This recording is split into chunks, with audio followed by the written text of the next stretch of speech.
নমস্কাৰ সকলোলৈকে study EQ চেনেললৈ সকলোকে স্বাগতম জনাইছো। আজি কিছু ইম্পৰ্টেণ্ট কথা ক'বলৈ ভিডিঅ'টো প্ৰস্তুত কৰিছো। আশা কৰিছো ভিডিঅ'টো চাই আপোনালোক উপকৃত হ'ব। যেহেতু যিসকলে graduate teacher, post graduate teacher তথা DEEৰ LP আৰু UP স্কুলৰ শিক্ষকৰ বাবে নিযুক্তি পাবলৈ আবেদন কৰিছিলে, তেওঁলোকে এতিয়ালৈকে পৰীক্ষা পাছ কৰাৰ পৰা ডকুমেণ্ট ভেৰিফিকেশ্যনলৈকে সকলোখিনি প্ৰচেছ কমপ্লিট কৰাৰ পিছতো এপইণ্টমেণ্ট লেটাৰ পাবলৈ সক্ষম হোৱা নাই।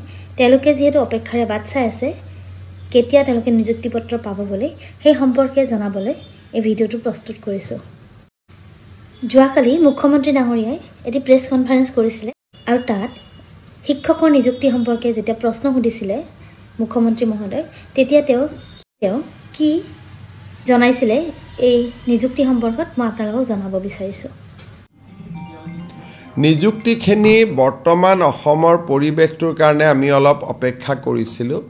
1 তাৰিখৰ পৰা ডিপাৰ্টমেণ্টবিলাকৰ লটাৰী আৰম্ভ হ'ব, কোন ডিপাৰ্টমেণ্টত যাব। ইন দি মিন টাইম প্ৰাথমিক শিক্ষকৰ ৰিজাল্ট এটা দিব বাকী আছে। গতিকে অক্টোবৰৰ ভিতৰত প্ৰাথমিক শিক্ষকৰ 5000 পোষ্টৰ ৰিজাল্টটো হ'ব। গতিকে মই ভাবোঁ যে নৱেম্বৰ মাহত আমি নিযুক্তিবিলাক দিব পাৰিম। গতিকে ইয়াত নিযুক্তিৰ 2-3টা প্ৰক্ৰিয়া আছে। প্ৰথম ADRE ৰিজাল্টটোক আমি ডিপাৰ্টমেণ্টক দিব লাগিব। ডিপাৰ্টমেণ্টে আকৌ পোষ্ট চাই পষ্টিং অৰ্ডাৰ বনাব লাগিব। গতিকে প্ৰায় 15 দিন আমাক সময় লাগে।